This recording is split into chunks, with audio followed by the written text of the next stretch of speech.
All right, let's dive in.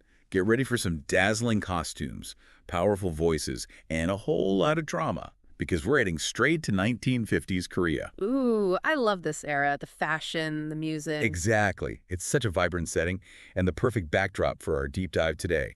We're taking a closer look at episodes 3 and 4 of Jeongyeon, The Star is Born. Such a great show. I binged the first two episodes. Oh, you're in for a treat with these next two.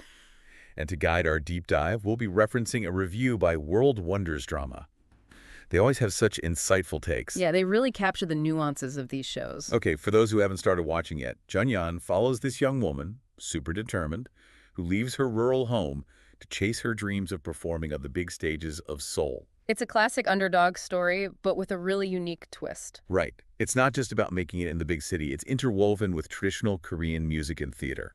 We're talking gukguk, folks. Have you ever seen a gukguk performance? Oh, it's breathtaking. The costumes, the live music, the storytelling. It's like a fusion of opera and musical theater, but with this distinctly Korean flavor. The review highlights these episodes, 3 and 4, as a turning point in Jeongyeon's journey. She's really at a crossroads, facing decisions that could make or break her career. And it gives us a glimpse into what the entertainment industry was like back then, the challenges, the triumphs, the whole shebang. Episode 3 kicks off with a decision that really reveals Jeongyeon's character. So she's offered this shortcut to the lead role. A little too easy, if you ask me. Yeah, but she turns it down. She doesn't want handouts. She wants to earn her spot, prove her talent. It's inspiring. It's that reminder to never compromise your integrity for a quick win. Absolutely. The review calls this finding your bangja, which is deeper than just learning a role. It's about that struggle every artist faces. Yeah. Finding their unique voice, their special something. It makes you think about your own creative journey, right? Totally. Those moments when inspiration hits you from the most unexpected places, that's finding your bangja. And speaking of inspiration, episode 3 really dives into the world of guguk. We see the intense training, the dedication of the performers. And the way it can completely transport an audience. I mean, you can practically feel the energy radiating from the stage. Oh, the review called the performance scenes stirring and cinematic, and I totally agree.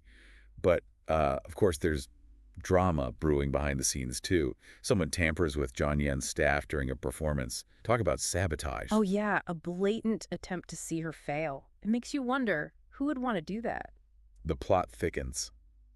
And then there's the rivalry with Young Seo, who is undeniably talented, but, oh, so hard. Bit too critical sometimes. Right.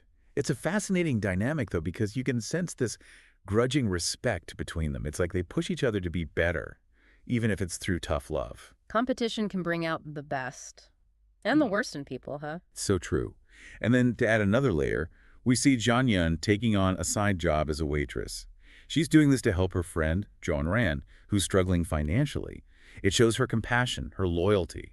It's a good reminder that even the most ambitious artists are human, facing real-world problems. It makes you think about the compromises they sometimes have to make, how far they're willing to go to support their friends and pursue their passions. And you know what they say, no good deed goes unpunished, right?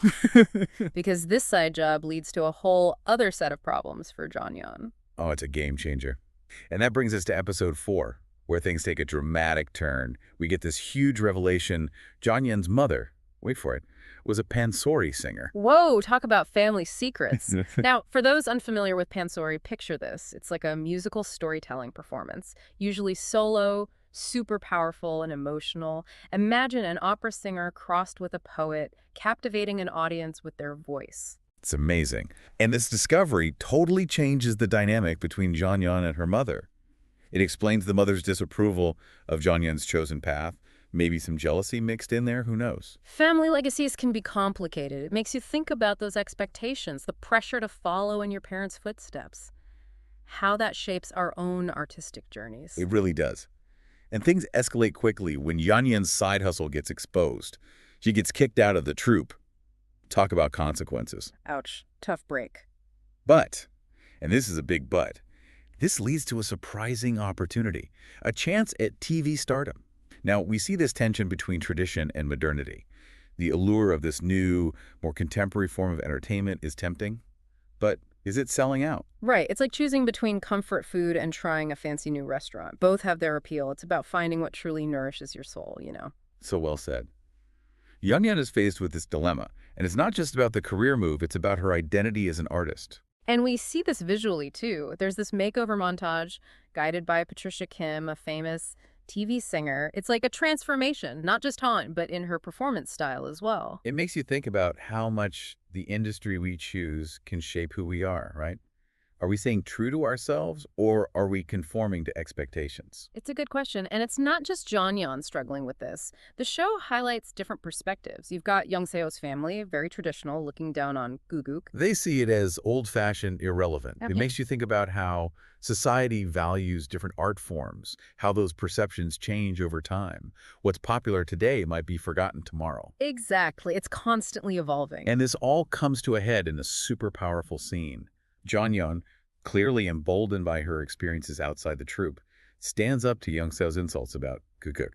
She finally snaps. It's like she's found her voice. She's not going to tolerate disrespect anymore. It's a turning point in their relationship, for sure. And it leaves us wondering, can she find a way to reconcile her newfound opportunities with her love for Guguk? Can she bridge those two worlds? That's the million-dollar question. And to add even more intrigue, the review drops this bombshell. The troupe's finances are a mess. Mr. Ko, the head of finance, is apparently embezzling funds. Whoa. Shady business. It adds another layer of complexity to the story, right? Right. And it makes you think about the financial struggles so many artists face. It's not all glitz and glamour. There are real systemic issues that can hold them back. It's a tough reality. And it casts suspicion on some of the other characters, too. Like Ren, remember her? She's apparently in on the scheme. Whoa. So many twists and turns. Yeah. It's like, who can you trust? It makes you question everyone's motives. Is she driven by greed? Or is there more to her story? Definitely keeps you on the edge of your seat. No. So, Jeongnyeon, The Star is Born. Clearly more than just a drama. It dives into artistic passion, the pressures of society, the tough choices we make chasing our dreams. And that's just in the first 2 episodes. From the world of Korean theater to financial scandals and hidden agendas. Phew! But now it's time to hear what the reviewer thought overall. All right, let's dig into their praises and critiques. This should be good. All right, time to put on those critic hats and see what World Wonders Drama thought about these episodes of Jeongnyeon, The Star is Born. They were raving about episode 3, especially how they captured that live theater energy. Remember those performance scenes we were talking about? Oh, yeah, they were mesmerizing. The review called them captivating, and they loved how the show dives into the struggles behind the scenes, too. It's not all just glitz and glam, right? Not at all. And remember that finding your bangja moment. When she's inspired by the street performer. Yes. The reviewer was really impressed with how Jeonyeon brought her own spin to the bangja character. She really made it her own. It wasn't just mimicking, it was true inspiration. You could see the wheels turning.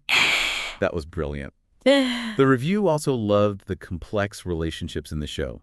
Even Jeongyeon and Young Seo, it's not just a simple rivalry. Oh, definitely not black and white. They clearly respect each other, even if they show it through competition. It's what makes their interaction so interesting. I think that push and pull exists in a lot of creative fields. Admiration and rivalry kind of fueling each other. So true.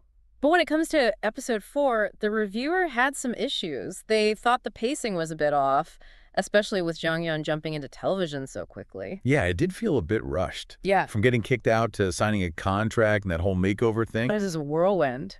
I mean, it's exciting, but I wish we'd gotten to see her wrestle with that decision a bit more. One minute she's devastated, and the next she's all in on this whole new path. It did feel like she didn't really have time to process everything. The review pointed out how the show didn't give her many other options. It was like TV or bust. Right, which isn't very realistic. There are always other paths you can take, other ways to express your art. I think exploring some of those would have made her journey more, I don't know, believable. Definitely more nuanced.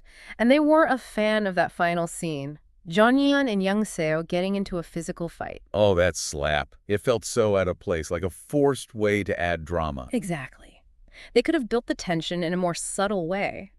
The reviewer's main critique, though, was that Jeonyeon might be losing her identity as a gukguk singer, especially since she was basically forced onto this new path. That's the thing. It wasn't her choice. She was expelled. And while she seems excited about the TV opportunity, will she be able to merge it with her passion for gukguk? Is she going to become another product of the entertainment industry? Or will she find a way to use this new platform to elevate traditional Korean art? It's the big question. And it's a struggle so many artists deal with even today. Finding that balance, staying true to yourself while navigating a world that's always pushing the next big thing. It makes you think, how do we preserve tradition in a world obsessed with trends? Can these ancient art forms still thrive? It's about finding that sweet spot, right? Holding on to what makes those traditions special, but also finding ways to make them relevant to new audiences. Kind of like taking an old family recipe and putting your own twist on it. I like that analogy.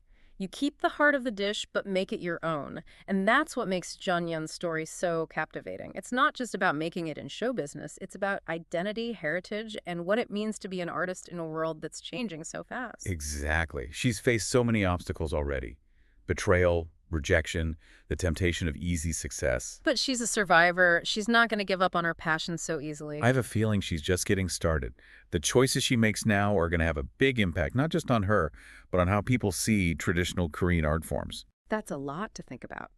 Jeongyeon, The Star is Born is so much more than just entertainment. It's a mirror reflecting our own struggles, our ambition, our desire to stay true to ourselves in a world that's constantly pulling us in different directions. And that's what makes this deep dive so fascinating. We've heard the reviewer's take, we've broken down the plot, analyzed the characters, but now it's time to zoom out, look at the bigger picture. Exactly. What does Jeongyeon's journey tell us about the choices we make, the compromises we face, and how do we hold on to our integrity in a world that's always changing? That's what we'll be exploring in the final part of our deep dive. We'll leave you with a thought-provoking question, something to ponder long after the episode ends. So we've explored the ups and downs of Jeongyeon's journey and the critics' take on it all. But here's a question that's really stuck with me. Can she truly thrive in this glitzy world of television without losing that connection to her artistic roots? It's a question that cuts to the heart of being an artist, right? Balancing staying true to yourself with the demands of a changing world. Like, think about the energy of a guguk performance. It's raw, communal, about connecting with the audience on this deep level. And now she's stepping into television where everything's so polished, so produced. It makes you wonder if she can keep that spark, that authenticity in such a different environment. The reviewers seem to be hinting at this classic dilemma. Will she become another face in the crowd, or will she use this platform to shine a light on traditional Korean art? That's what I'm hoping for. She could become this bridge between the past and the present, sharing the beauty of guguk and pansori with a wider audience. It's like those musicians who blend traditional instruments with modern sounds, creating something fresh and exciting while still honoring their heritage. Exactly. It raises this bigger question that we see playing out in so many art forms today. How do we preserve these traditions in a world that's always moving forward? Can they survive? Can they thrive in a modern context? It's a tough balance, isn't it? Holding on to the essence of what makes them special, but also making them relevant for new generations. It's like taking a family recipe and putting your own spin on it. You keep the soul of the dish, but make it your own. And that's what makes Jeongyeon's journey so interesting. It's not just about her career, it's about identity, heritage, and being an artist in a world that's changing so rapidly. And she's faced so much already. Betrayal, rejection, the temptation to take the easy road. And yet she's still pushing forward. She's a fighter. I don't think she'll let go of her passion that easily. The decisions she makes now will have a huge impact, not just on her own life, but on how people see these traditional Korean art forms. It's a lot of responsibility, but I think she can handle it. Jeongnyeon, The Star is Born. It's more than just a drama. It's a reflection of our own struggles, our ambitions, our integrity, and how art can connect us across cultures and generations. We may not have all the answers, but the questions this show raises are important ones. And often the most insightful answers come from the viewers themselves. So we want to hear from you. What do you think? What path do you hope Jeongyeon chooses? What lessons will she learn? Share your thoughts, your theories. We're all on this journey together. And that wraps up our deep dive into Jeongyeon, The Star is Born. Until next time, keep exploring, keep questioning, keep diving deep into the stories that make you think.